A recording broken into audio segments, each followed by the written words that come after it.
of PAGCOR prior to opening. We'll be opening with 950 rooms. The regulation says we have to open 800 rooms, and so on. So it's a continued dialogue. So I understand. So it's interesting they haven't come back to you ask to renegotiate the terms.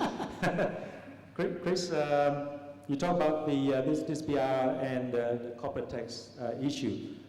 Insofar as I know, the PAGCOR statement says that this discount, 10 basis point, takes effect from the 1st of April. 1st of April? I'm sorry, I wasn't privy to the... It's a public, yeah. I think it was 1st of April. But bear in mind that Resort World has been operational for 4 to 5 years. Does that mean they will have to pay back tax for the first 4 to 5 years they have been in operation? Do any of you, do you know the answer to that? I wasn't part of that. It's an interesting one, you know, because it would affect Resort World, who were operating under what they thought were the original basis, and it's been changed. So they got a discount, but the discount does not allow them back to their inception. So anyway, if you don't have the answer to that. So what we're going to do now is we're going to invite questions from the audience. If you would like to pose the questions, please put your hand up. Oh, we've got Mr. Grimes over there. Don't answer it if you don't have to. I'm a pussycat, Ben, you know that. Michael Grimes from GGR Asia. Question for both gentlemen, actually. Is there any clarity on how long the effective cut in gaming tax by 10 percentage points is going to last? Good question. How long will the discount last? Because insofar as the statement released recently, it is, number one, as I said, I thought it was effective 1st of April. Number two, there is still no admission of liability from PAGCOR in that they're saying, look, this does not change anything. You are all still subject to the same BIR tax. We're just doing something out of generosity or whatever. So is there a time period on that? I read the official statement, and basically, if I may paraphrase loosely, what it said is this arrangement will be in effect up to the point unless the tax bureau revises the policy memorandum, right? So I don't have that answer, but I do have something to add to what I was saying. Is in terms of leveling the playing field, PAGCOR did extend the lowering of the gaming tax to the other sectors of the gaming industry. Like our company, we were waived the 5% franchise tax in lieu because we're going to be paying BIR. Nice.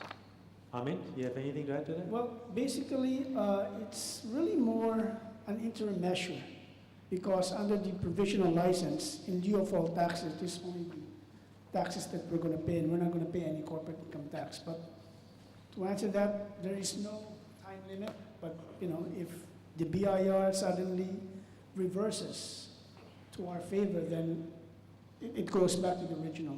Okay. Thank you. Anybody else with another question on the right-hand side? Martin? If I'm not mistaken, the Supreme Court threw out PAGCOR and PAGCOR licensees tax exemption in 2011.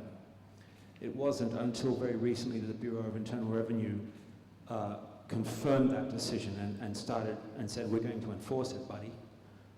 So my question is, why did the various parties involved in Entertainment City get involved in these tax deals when they knew something was going to change?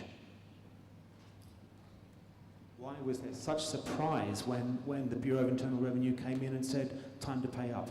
Martin's basically saying, look, the Supreme Court already made a decision way back in 2010.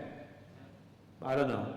3 years ago. 3 years ago. So he's saying, look, you guys knew about it, right? It's public information. The decision was handed out by the Supreme Court.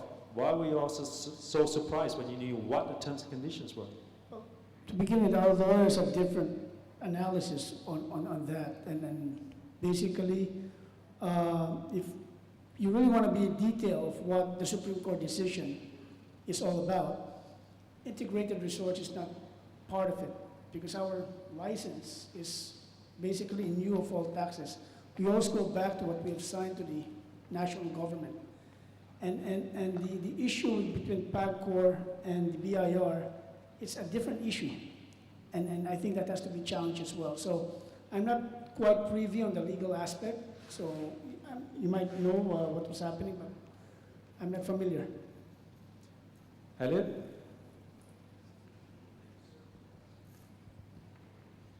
Thanks.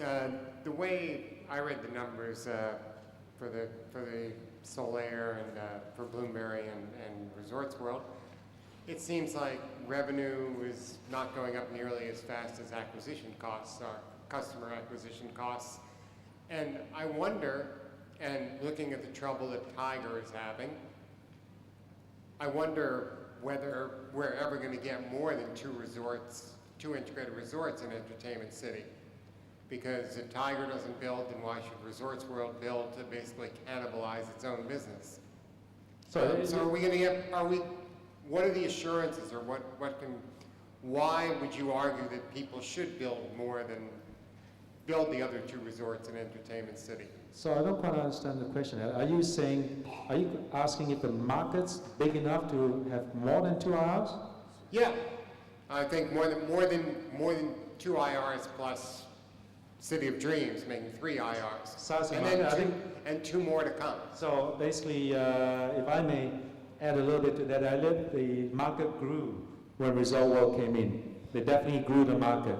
When Soleil came in, it did not grow the market. I think last year was an increase of 10%. I think that's the figures most analysts post, 10% year on year.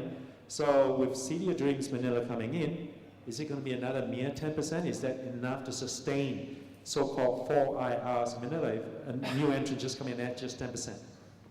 Well, as I said, we all have different market, and Genting has their own market.